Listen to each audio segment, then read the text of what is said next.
इस स्टेज के ऊपर कभी शरद पवार साहब, कभी अशोक चौहान, अब तो उद्धव ठाकरे भी, अजीत पवार, सभी यहां बैठेंगे।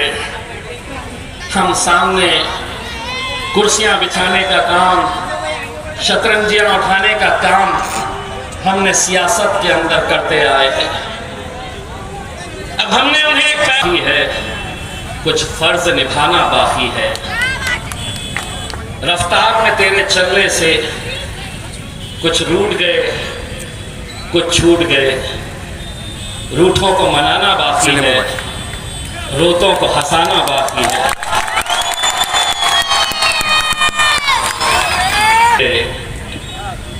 इन टूटे छूटे रिश्तों के जख्मों को मिटाना बाकी है।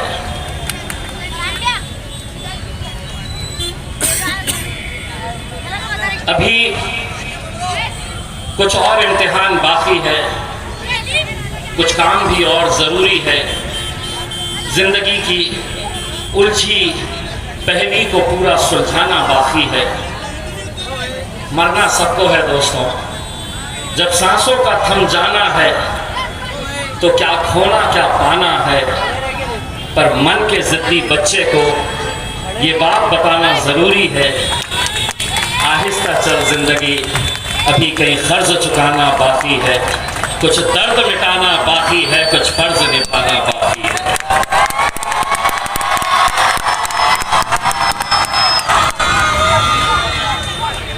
दोस्तों, 19 में जब मैं जीता था तो पूरे मुल्क में इसका जश्न मनाया गया था। मैं दिल्ली जाता, बिहार गया, उत्तर प्रदेश गया, वहां की आवाम मुझसे मिलने आती, देखने आती और यही कहते कि इम्तियाज भाई, हमारी कॉन्स्टिट्यूएंसी से, हमारे शहर से कौन जीत रहा है, हमें कोई लेना देना नहीं था। हम बस एक दूसरे को फोन करके यही पूछते थे कि वो औरंगाबाद वाले का क्या हो रहा है।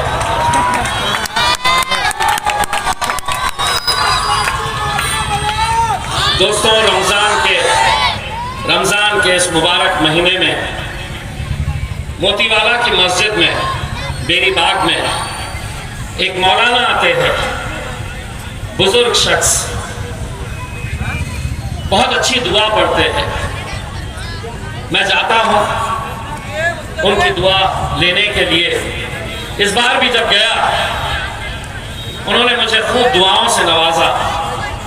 मैं जब बाहर निकल कर आ रहा था मस्जिद के बाहर, तो बहुत सारे नौजवान लड़कों ने घेर रखा था। मेरी नजर एक बहुत ही बुजुर्ग शख्स के ऊपर गई। मैं समझता हूं कि वो 90 साल के ऊपर के हजरत हो गए। मुझे ऐसा लगा कि वो बुजुर्ग मेरे करीब आना चाह रहे हैं, लेकिन आ नहीं पा रहे क्योंकि मैं नौजवान लड़कों से घिरा हुआ था। मैंने उन लड़कों को हटाया, उस बुजुर्ग शख्स के पास गया, उन्हें सलाम किया। उन्होंने सलाम का जवाब दिया और उन्होंने मुझसे कहा कि बेटा, मैं जालना का रहने वाला हूं। मैं उन्हें हाथ मिलाकर कहा कि मेरे लिए दुआ करना। उन्होंने जो जवाब दिया वो सुनिए। उन्होंने मुझसे कहा कि बेटा, मैं और मेरे पूरे घर वाले पूरे रमजान के महीने में तहज्जुद में उठकर तुम्हारी कामयाबी के लिए हम दुआ कर रहे हैं बेटा। जालना का रहने वाला शख्स, जालना के रहने वाले वो बुजुर्ग, क्या लेना देना, ना वो वोट डाल सकते हैं, ना मेरी कॉन्स्टिट्यूएंसी का हिस्सा है, लेकिन वो बुजुर्ग शख्स, क्या वजह है कि वो तहज्जुद में उठकर एक मेंबर ऑफ पार्लियामेंट, उसके लिए पूरा घर अगर दुआएं मांग रहा है तो वो कैसा मुसलमान होगा। और यहाँ के कुछ कैसे मुसलमान हैं जो आपसे कह रहे हैं इम्तियाज जलील को इस बार वोट देने का मतलब नरेंद्र मोदी को ताकत देने के बराबर है, मोदी को हमें कमजोर करना है। तो यहां पर इस बार चंद्रकांत खैरे को यहां पर वोट देना। आपके महल्ले में भी आए होंगे, होटलों में बैठे होंगे, आपको समझाने की कोशिश कर रहे होंगे, अरे 543 सीटें हैं लोकसभा की, सारी तकलीफ तुम्हें महाराष्ट्र के एक लौता एक मुसलमान एमपी से क्यों है, यह सवाल मैं तुमसे करना चाहता हूं। जीत जाओ, पूरे के पूरे 47 तुम महाराष्ट्र के जीत के बताओ, और अगर लोकसभा के अंदर तुम पहुंच भी गए 47 के 47, मैं तुमको दावे के साथ कहता हूं कि कल को अगर यूसीसी का कानून आया, सीएनआरसी का कानून आया, ट्रिपल तलाक के कानून के टाइम पे आपने देखा कि कैसे गूंगे मुक्के और बहरे बनकर बैठे थे। अब भी अगर आपके खिलाफ कोई कानून आएगा तो एक एमपी किसी भी पार्टी का हो, एक एमपी में ऐसी हिम्मत नहीं कि वहां पर खड़े रहकर हुकूमत की मुखालिफत करे। अगर वहां पर कोई चट्टान की तरह खड़े रहता है, कोई मोदी की आंखों में आंखें डालकर सवाल करता है, तो वो मेरा शायद बैरिस्टर असदुद्दीन अवैसी है और इम्तियाज जलील है वहां पर।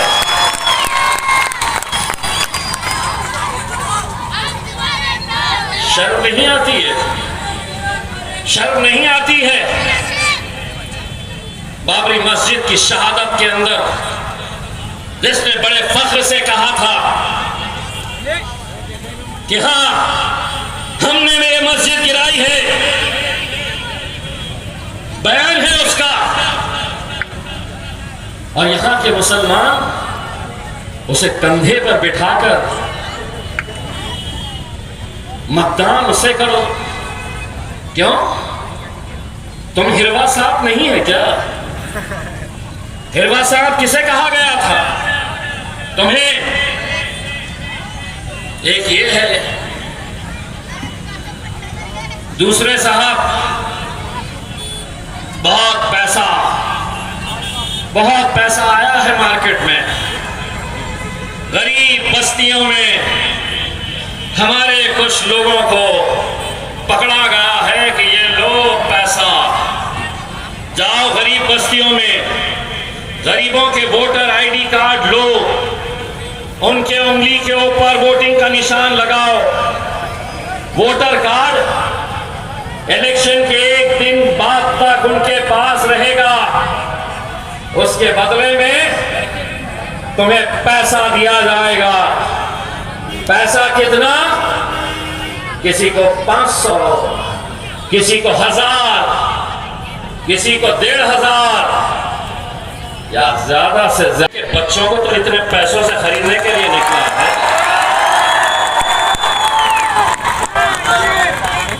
और जो दल्ले ये काम कर रहे हैं, चंद पैसों की खातिर वो अपनी जेब तो भर लेंगे, लेकिन इस कौम का सौदा कर रहे हैं। ऐसे लोगों से होशियार रहिए।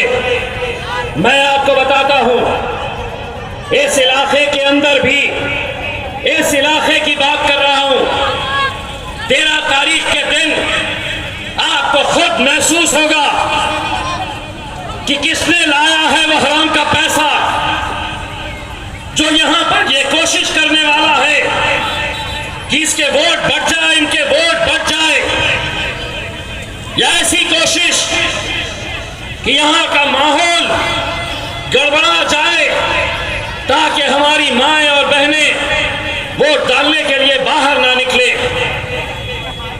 वोटिंग परसेंटेज कम कराया जाए। आपको नजर रखनी है, 44 साल हो गए हैं। मैं ये नहीं कहता हूं कि ये जीत इम्तियाज जलील की है या होगी, अगर इस बार हम हारे तो शायद फिर न जाने कितनी नस्ल ये इंतज़ार में रहेगी कि मेरा क़यादत, मेरी क़यादत कब खड़े हम करेंगे, कब हम खड़े करेंगे। इतना तो आप समझ लीजिएगा कि इम्तियाज जलील को इसका क्रेडिट दीजिएगा भाई। रमजान ईद के मौके के ऊपर एक जनाब ईदगाह तक पहुंच गए, देखे ना, ईदगाह तक पहुंच गए मुबारकबाद देने के लिए। 30 साल तक तुम्हें ख्याल नहीं आया कि इस जिले के अंदर ये आवाम भी, ये कौम भी रहती है, उन्हें साल में एक मरतबा कम से कम रमजान ईद मुबारक बोल दो। और अगर तुम ये करते तो शायद हमें ये जगह ही नहीं मिलती, लोग तुम्हारे साथ रहते। लेकिन 30 साल लग गए तुम्हें सिर्फ ईद मुबारक कहने में। नमाज खत्म हुई, जो ईदगाह आते होंगे छावनी में, मेरे बाजू एक पुलिस ऑफिसर थे, उन्होंने मुझे बताया कि साहब देखेगा स्टेज पे और कौन है। तो मैं नजर डाला तो हो खैरू जी खड़े थे, उनके पीछे उनके 2-3 पंटना खड़े थे, बार बार बोल रहे थे साहब पब्लिक आएंगी ना तो उनको सलाम करना। अब 30 साल के बाद आया तो उसको समझ में नहीं आ रहा था कहाँ शुरू करना, कहाँ ख़त्म करना। सलाम अलैकुम, सलाम अलैकुम, सलाम सलाम सलाम सलाम सलाम। और अब बात वहीं पे ख़त्म नहीं हुई। मैंने उनका मोबाइल पे बयान देखा और बोला अरे बाप रे, तो मौलाना के जैसा बोल रहे हैं। क्या बयान है? मुसलमानों 5 वक्त की नमाज पढ़ो, नमाज पढ़ना चाहिए। और यहीं पे नहीं रुके साहब, फिर नमाज पढ़ के जब बाहर निकलते हैं लोग खड़े रहते हैं तो हमने क्या करना, ऐसा फूकना। बहुत अच्छे। अब इतना ही अगर हो गया है तो ला इलाहा इल्लल्लाह मुहम्मदुर रसूलुल्लाह, और बाकी का जो करना है तो फिर आपको मालूम है हमारा होने के लिए क्या क्या करना पड़ता है। के बाद तो बेटा हम भी कैंची लेके घूमेंगे। अब हो रहे तो पूरे हो, आधे अधूरे रखो, ये इनका हाल। अब इन सब से अलग एक प्राणी है, जोली। चित्र प्राणी कौन है? मतलब वो खैरे का क्या हाल है? ये मेरा आखिरी इलेक्शन है, दे दो ना, दे दो ना, मेरा आखिरी इलेक्शन, मेरा आखिरी इलेक्शन है, दे दो ना। अरे क्या फकीरी लगी हुई है, क्या भीख मांगने का वो लगा हुआ है? उन्होंने वोटा मांग रहे हैं और ये साहब आके जहाँ खड़े रह रहे, जहाँ खड़े रह रहे अपना झोला उठा रहे, ए दे दो दे दो दे दो दे दो। अरे मेरे भाई, ये इलेक्शन है, इलेक्शन में ईवीएम में जितने वोट पड़ते उतने ही रहते, बढ़ते नहीं ना। मतलब तुम समझेंगे कि 4 टिकट ला लिया अम्बासरा से 30-30 रुपये वाले, और बाहर आके 30 का 60, 30 का 60, 30 का 60। तो ऐसा समझेंगे ईवीएम में 25 वोट पड़े हैं तो बाहर आके बोलेंगे 25 का 50, 25 का 50, 25। नहीं होता मेरे भाई, नहीं होता। जितना है उतना। और अगर इतना ही है मेंबर ऑफ पार्लियामेंट बनने का, तो कोई एक जना अगर उनका चाहने वाला के कोने में से सुन रहा होगा तो यहाँ पे एक छोटे से बच्चे की स्लेट लेके आओ और चौक लेके आओ, तुम्हारे सामने उसको लिखने के लगाओ कि अंग्रेजी में मेंबर ऑफ पार्लियामेंट। लिखता।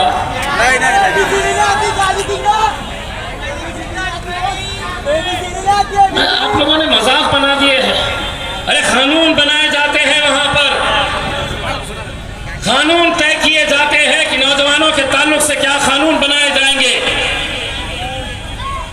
आज हमारे शरीयत के कानून भी अगर वहां पर बन रहे हैं तो वहां पर एक संजीद की नुमाइंदगी वहां पर चाहिए। कोई नचनियों का कोठा नहीं है वो कि तुम समझ रहे होगे कि इतने सारे वहां पर बैठते हैं, दो पत्तों की गड्डियां लेकर जाएंगे और शाम में खेलते बैठेंगे। ऐसा नहीं होता है। नहीं, मैं सोशल क्लब चलाता। अच्छा,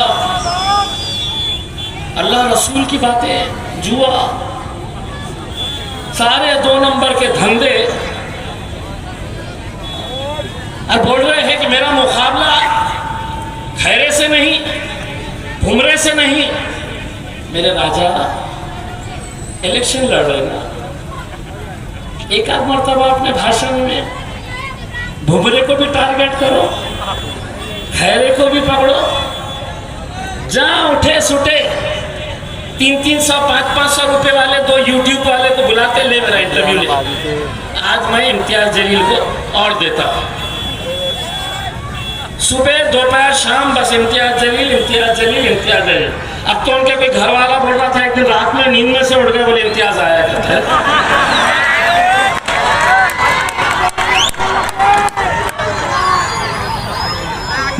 दोस्तों, मैं कुछ बातें इसलिए आपको बताना जरूरी समझता हूं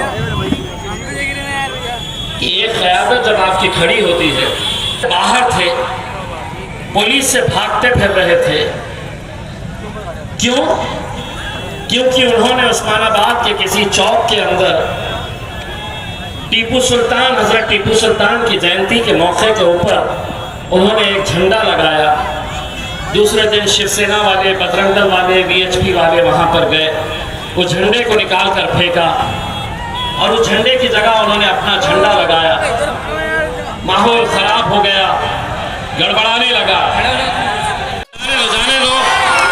जाने दीजिए भाई साहब, वो मत दीजिएगा, सबको इख्तियार है इलेक्शन लड़ने का, किसी न किसी को कोई रोकना नहीं चाहिए।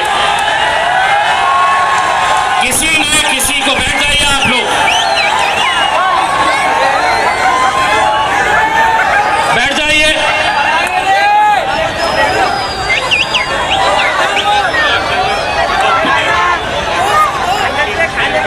चलिए, कोई गैर नहीं है, हमारा ही कोई दल्ला है जो लेके घूम रहा है।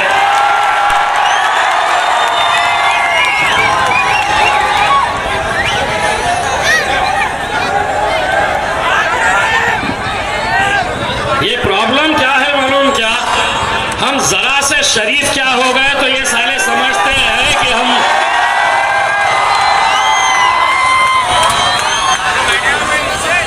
तारीख के तुम्हारे कैसे बजने वाली है, ये भी देख लेना।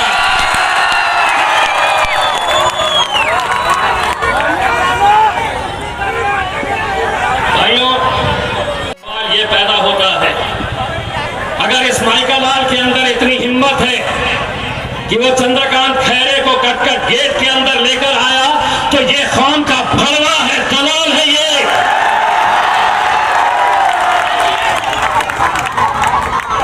जिसको जो भाषा समझ में आती है समझ ले, और तुम भी रिकॉर्ड कर लो, उसको भड़वा बोला हूं मैंने। कौम की भड़वागिरी करने वाले कोई गौर गैर नहीं है। हमारे ही अपनों में से कुछ लोग हैं जिन्होंने 40 साल तक मुसलमानों की क़यादत को खत्म करने का काम किया है। कुत्ते के जैसे कुछ हड्डियां फेंक दो, चाटने के ऊपर चले जाते हैं, चाटने का काम करते हैं। अब तो आ गया 13 तारीख को तेरे बाप को भी यहां पर लाके बिठा देना और देखना कि कटकट गेट की आवाम उसका हाल क्या करती है।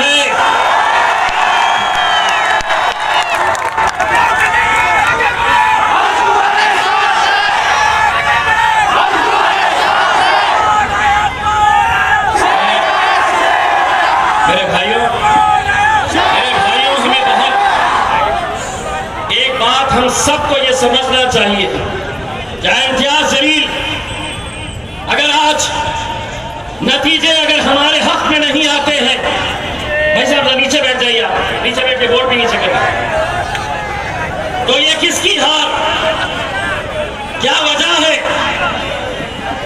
कि आज हमारे अपने शहर में जिसने मुल्क में इतने बड़े इत्तेहाद का पैगाम दिया है, कौन वो लोग हैं, उन्हें पहचानने की जरूरत है, बहुत दूर जाने की जरूरत नहीं है। मैं पहले भी आपको कहा था, ऐसे ही कुछ लोग हैं, अगर पैसे से इतनी ही मोहब्बत है तो इम्तियाज जलील भी भरी सड़क के ऊपर तेरी झोली में मैं पैसे डालने का काम करूंगा, लेकिन खान का सौदा मत कर,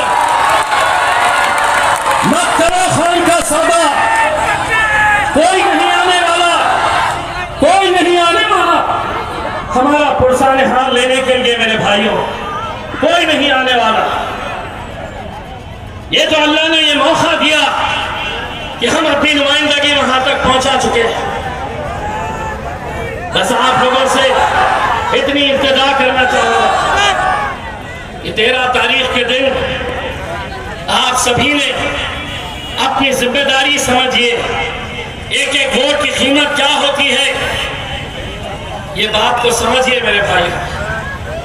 आज ये तमाम साजिशें जो चल रही है, जो षड्यंत्र, जो खेल खेले जा रहे हैं, ये आपके सर को झुकाने के लिए किए जा रहे हैं। आपको वो मंजर याद, काउंटिंग सेंटर के ऊपर वहां पर वोटों की गिनती हो रही, सहरी करके नौजवान लड़के वहां पर दिन भर इस इंतजार में बैठे रहे कि 40 सालों के बाद हमें आज जश्न मनाने का मौका मिलेगा, और अचानक असर की नमाज के वक्त आपको ये खबर आती है कि इम्तियाज जलील 5000 वोट से पीछे हो गया है। आप वो कैफियत कैसी थी, सिर्फ आपकी नहीं, हिंदुस्तान के मुसलमानों के साथ उस वक्त जो उमरा पे गए हुए लोग थे, उन्होंने मुझसे बताया कि जब हम नमाज पढ़ रहे थे, अचानक ये खबर आई कि इम्तियाज जलील पीछे चल रहा है। मेरे भाइयों, उन्होंने कहा कि हमने वो मंजर देखे जब हिंदुस्तानी हमारे भाई, हमारी माएँ और बहनें हरम शरीफ की तरफ दौड़ रही थी। कईयों ने मुझसे कहा था कि हमने हरम शरीफ के, हमने काबा का गिलाफ पकड़ पकड़ कर गिरा के आपकी कामयाबी के लिए हमने दुआ किए थे।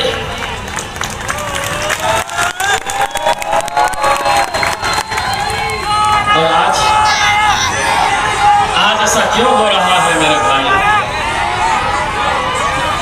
मैं ये नहीं कहता हूं कि मैं अकेला आपकी नुमाइंदगी, मैं तो था नहीं यहाँ पर, 12 साल में बाहर था।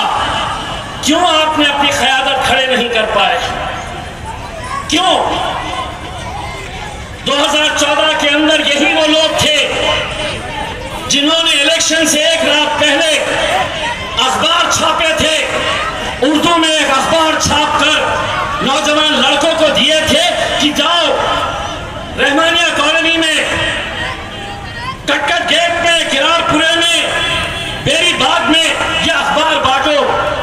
मैं सलाम करता हूं मेरे नौजवानों को, वो बंडल लेके तो गए थे बांटने के लिए, किसी ने नाले में फेंका था तो किसी ने उस बंडल को आग लगाकर मुझे फोटो भेजी थी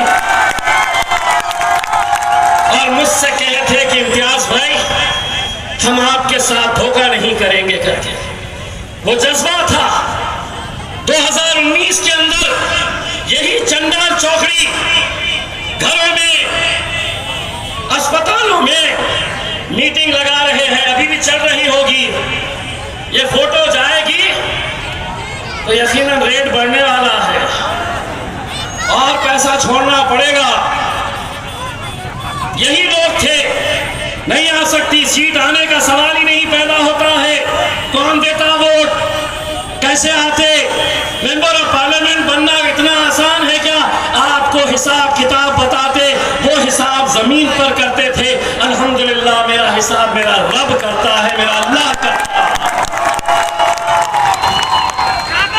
13 तारीख के दिन, 13 तारीख के दिन, एक दिन आपको मुझे देना है। नौजवानों, हिंदुस्तान की तारीख के अंदर मैं आपको ये गवाही देता हूँ कि ऐसा जश्न पूरे हिंदुस्तान में नहीं मनाया गया होगा जो जश्न इंशाअल्लाह औरंगाबाद देखेगा, औरंगाबाद मनाएगा। बस जाते जाते अपनी निशानी पतन है, 7 नंबर का बटन है। सुबह नींद में फजर से उठने के बाद सबसे पहले अपनी माँ और बहनों का वोट डलवाइए और उसके बाद अपने घर वालों का, अरे उड़ाएंगे, उसके बाद अपने घर वालों का। और इंशाअल्लाह मैं आपको यकीन दिलाता हूँ कि जो फख्र के साथ मैं मीडिया वालों को कहता हूँ मैं 200 टक्के